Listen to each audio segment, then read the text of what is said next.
Halo, Assalamualaikum warahmatullahi wabarakatuh. Perkenalkan, nama saya Ahmad Rizali Fahri.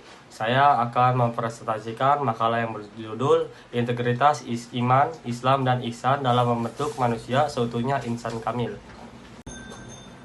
Baik, di sini ada latar belakang. Latar belakang iman.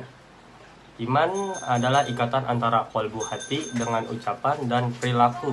Dengan istilah lain, iman adalah kesatuan, keselarasan, dan keserasian serta keseimbangan antara isi hati dengan ucapan dan perbuatan atau pandangan dan sikap hidup yang berdasarkan ajaran Islam.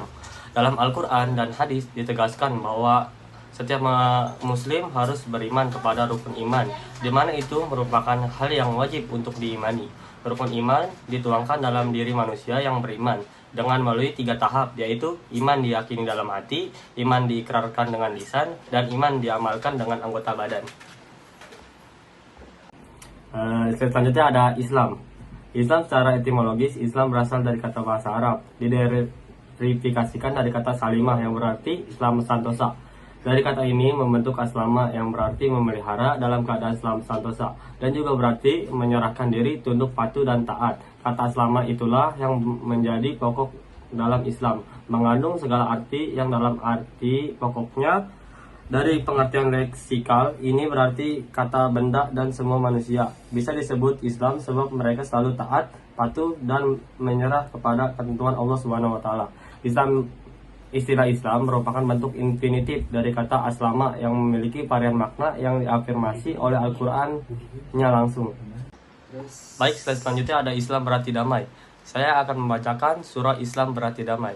A'udzubillahi minasyaitonirrajim. Bismillahirrahmanirrahim. Wa in janahum insalmi fajnah la'a wa tawakkal 'ala Allah. Innahu huwas sami'un alim. Yang artinya, dan jika mereka condong kepada perdamaian, maka condonglah kepadanya dan bertakwalah kepada Allah. Sesungguhnya dialah yang maha mendengar lagi maha mengetahui. Quran surat Al-Anfal ayat 61. Baik, selanjutnya ada Islam berarti menyerah.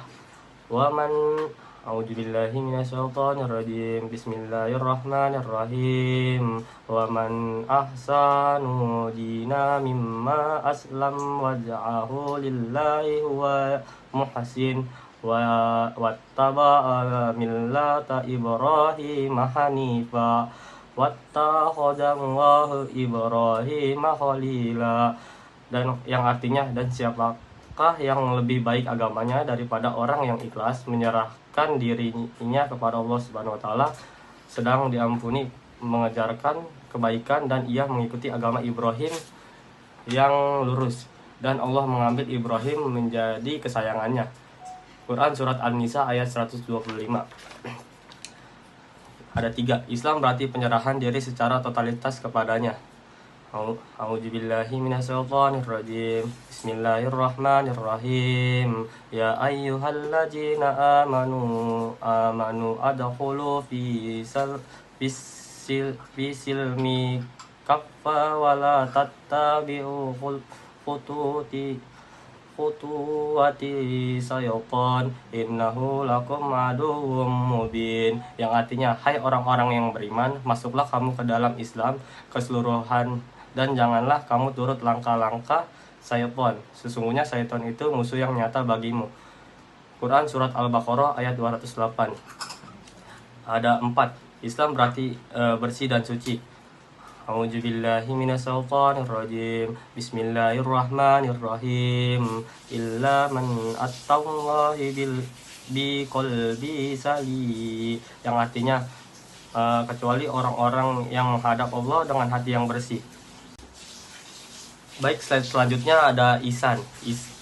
Ihsan berasal dari kata Arab terbaik. Maknanya adalah suatu perbuatan yang dia percaya bahwa setiap pekerjaan yang dikerjakan pasti dilihat Allah Subhanahu wa taala, meskipun ia tidak bisa melihat Allah Subhanahu wa taala. Ihsan adalah seorang yang menyembah Allah seolah-olah ia melihatnya, dan jika tidak mampu melihatnya, maka orang tersebut membayangkan bahwa sesungguhnya Allah melihat perbuatannya. Ihsan juga merupakan puncak ibadah dan akhlak yang senantiasa menjadi target seluruh hamba Allah Subhanahu wa taala. Ihsan menjadi kita sosok yang mendapatkan kemuliaan darinya. Sebaliknya, seorang hamba yang tidak mampu mencapai target ini akan kehilangan kesempatannya yang sangat mahal untuk menduduki posisi terhormat di sisi Allah Subhanahu wa taala.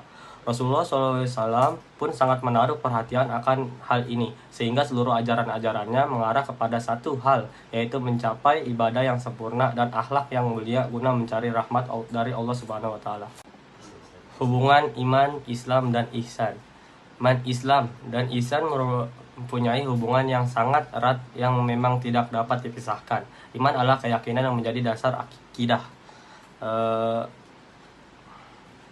Keyakinan yang menjadi dasar akidah tersebut kemungkinan mewujudkan melalui pelaksanaan rukun Islam, sedangkan pelaksanaan rukun Islam dilakukan dengan cara ihsan sebagai upaya pendekatan diri kepada Allah Subhanahu wa taala. Rukun Islam berupa praktek amal lahiriah disusun dalam ilmu fikih, yaitu ilmu mengenai perbuatan amal lahiriah manusia sebagai hamba Allah. Baik, slide selanjutnya ada konsep insan kamil.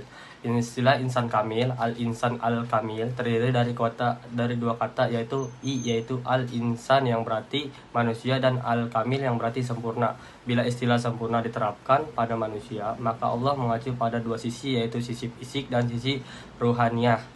Insan kamil ialah yang sempurna dari segi wujud dan pengetahuan. Disebut kesempurnaan dari segi wujudnya karena seorang tersebut merupakan manifestasi sempurna dari ciptaan Tuhan, yang pada dirinya tercermin nama-nama dan sifat Tuhan secara utuh. Adapun kesempurnaan dari pengetahuan, maksudnya ialah telah mencapai tingkat kesadaran tinggi, yakni menyadari kesatuan esensi dengan Tuhan yang disebut marifat. Di sini ada insan kamil dalam pandangan Al-Quran. Secara umum, konsep manusia berkisar pada dua dimensi, yaitu dimensi jasmani, yaitu atau lahir, dan rohani, batin. Nama lain dari dimensi jasmani, lahir adalah wutu atau badan yang tidak terdapat perbedaan karena paling tampak di depan mata dan mudah diobservasi. Dimensi rohani, nama lainnya adalah jiwa atau batin, atau hati yang mana paling rumit sehingga terdapat banyak perbedaan. Dalam Al-Quran, manusia dapat diterjemahkan menjadi tiga terminan, yaitu basyar sebagai dimensi jasmaniah, al-insan sebagai dimensi psikologis atau rohaniah, dan an-nas sebagai dimensi sosiologi dan kemasyarakatan. Selanjutnya, cara memperoleh derajat insan kamil. Hafiz menegaskan bahwa insan kamil diperoleh setelah hamba mencapai fana dan baka. Dalam pandangan Hafiz menegakkan Allah pada zat yang merupakan kedudukan tertinggi sebagai titik puncak pengetahuan makhluk tentang Allah atau tujuan terakhir perjalanan menuju Allah, yakni dengan memandang melalui pandangan batin bahwa tidak ada mawujud selain Allah, yang berarti perbuatan makhluk fana pada perbuatan Allah, nama hamba fana pada nama Allah, sifat makhluk fana pada bersifat Allah, dan zat hamba fana pada wujud zat Allah. Setelah itu, maka pandangan lebur atau baka bahwa kenyataan alam yang beraneka ragam kepada Allah. Kedudukan insan kamil dapat dilihat dari dua aspek. Aspek yang pertama, insan kamil dipandang sebagai penyebab dan pelestarian eksistensi pada alam semesta. Fungsi ini terwujud karena insan kamil merupakan khalifah Allah. Hal ini dikarenakan pada diri insan kamil terdapat kemampuan-kemampuan yang melebihi kemampuan yang dimiliki manusia pada umumnya, baik dari segi kepribadian maupun pengetahuan. Baik, langsung slide selanjutnya ada ciri-ciri insan kamil atau manusia sempurna menurut Islam, yaitu sebagai berikut. Yang itu ada jasmani yang sehat, kuat, dan keterampilan. Jasmani yang sehat dan keterampilan, Islam mengidealkan muslim yang sehat serta kuat jasmaninya.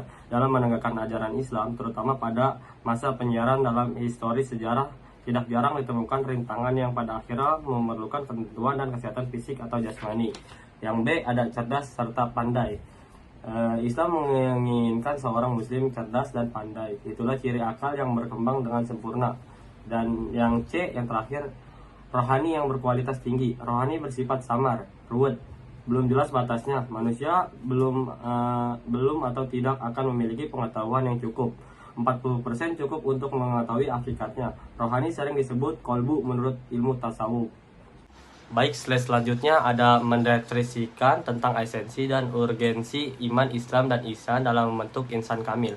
Insan kamil merupakan tipe manusia ideal yang dikehendaki oleh Tuhan. Hal ini disebabkan jika tidak menjadi insan kamil, maka manusia itu hanya monster bertubuh manusia. Dalam perspektif Islam, manusia memiliki 4 unsur, yaitu jasad, hati, roh, dan rasa, yang berfungsi untuk menjalankan kehendak ilahi. Untuk mengokohkan keimanan akan menjadi manusia yang insan kamil, maka keimanan kita harus mencapai tingkat yang yakin. Maka kita harus mengidentifikasi yang mengacu pada rukun iman. Sedangkan untuk mendapatkan beribadah secara bersungguh-sungguh dan ikhlas, maka segala ibadah yang kita lakukan mengacu pada rukun Islam. Baik, kesimpulan dari integrasi iman, Islam, dan ihsan dalam membentuk manusia seutuhnya, insan kamil. Iman memberikan landasan spiritual dan moral. Islam mengatur kehidupan sehari-hari dengan ajaran agama. Ihsan menghayati dan mempraktikkan kebaikan dengan ikhlas. Ketiga aspek ini menciptakan individu yang seimbang, bermoral, dan berkontribusi positif bagi masyarakat. Slide selanjutnya nih, ada pantun dari saya. Burung dara, burung cendrawasih. Cukup sekian dan terima kasih. Wassalamualaikum warahmatullahi wabarakatuh.